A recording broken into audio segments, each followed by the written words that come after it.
Here's how you check our action lists. So again, go to that reporting button, click reporting, click sows, go action lists. And so here they're kind of like checks and bounds to see a couple of things. Are we like doing everything in the barn that we need to do? So A, it's like, okay, A, are we getting our data events done and completed?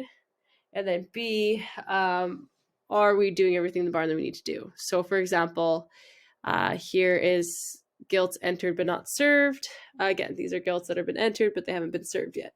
So you could pull that up. You see open sows that should have been rebred or culled by now. Sows that have not weaned yet but should have been. So this is a report to check after shipping day, because all the sows should have been weaned. Or actually, there'll be one day in the cycle where we'll check all these reports. So you're going to want to pull them all down. So sows were not weaned yet but should have.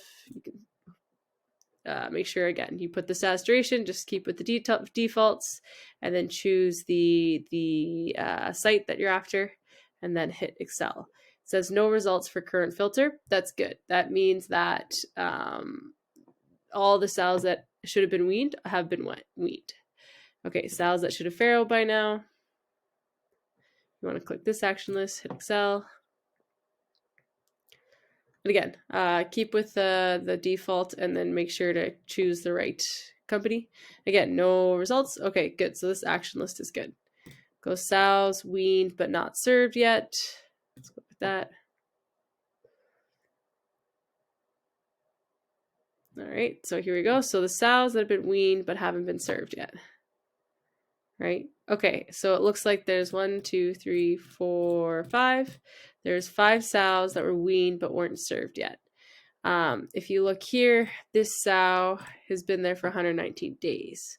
So what does that mean? Either this sow got bred, but the data didn't get entered that it got bred, or maybe the sow got culled, or maybe the sow's an open sow in our barn somewhere. We're not sure, but it's your job to take a look at this action list and then resolve it. So you need to go find out what the story is or what the history is on 6950A, 5303, 8572, 8616, and 8145. So it's your job that this action list is all cleaned up and it's at 0.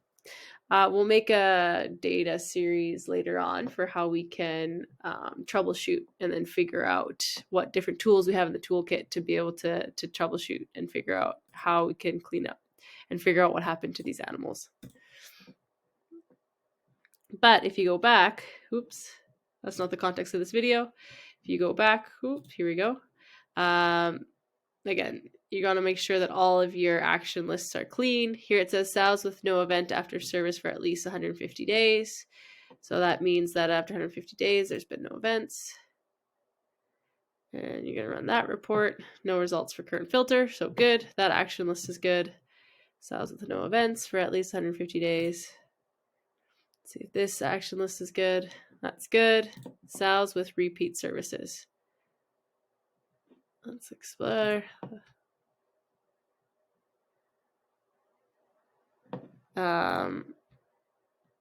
Actually, don't worry about this report. Don't worry about this report. But this is your job. Oops, where did it go? Your job is to make sure that if there's open sows that should have been rebred, you need to tell the manager and show them this list. If there's sows that have not weaned yet but should have been, this list needs to be at 0. This one, sows that should have farrowed by now, needs to be at 0. Sows weaned but not served yet. If there's sows on this list, you need to bring that to the manager. Sows with no events after service for at least 150 days, this needs to be at 0. And sows with no events for at least 150 days, that also needs to be at 0. This one, there should actually be animals in there because we do enter our gilts earlier. So again, your responsibility is to make sure that this is brought to the attention of the manager. Sows not weaned yet. Again, 0, 0, 0, 0, 0. So that's what your job is with the action lists.